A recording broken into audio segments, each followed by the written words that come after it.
All right, we're talking about what to do when you feel stuck. 3 tips to help you get out of that funk.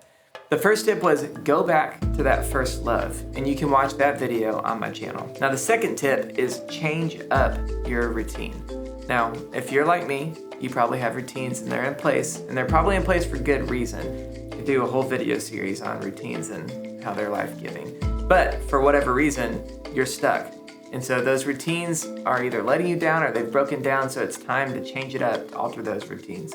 So here are some ideas. If you are a morning person and you normally wake up at 6, wake up at 4.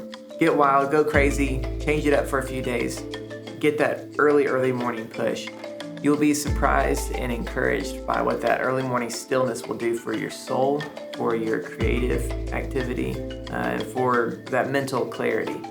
So that's one idea. Another idea, if you are typically in an office environment, say you work in a cubicle or a closed office, go out to a shared co-working space and just kind of feed off some of the energy and vibe from other creatives and other professionals, entrepreneurs in your space. Another idea, if you typically work indoors and you're not able to get out of doors often, go on a hiking trail and experience some nature. Get back to that nature, go on some footpaths. Or drive 40 minutes and walk the streets of some small local town that's close by but that you're not familiar with. Now, I'm just throwing out random ideas, but these are all things that I've done at different times that have kind of helped jumpstart my productivity again.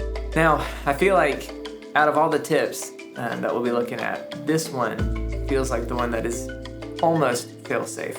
Almost. And I think one of the best reasons why it's so enjoyable and so good is because these are things that you can truly love doing. These are just really enjoyable things. They're things that you don't always have an excuse to do, but now you have a professional business excuse to go do some stuff because it's good for your business and it's good for your heart and your soul to get out there and change up the routine and do some of these great things.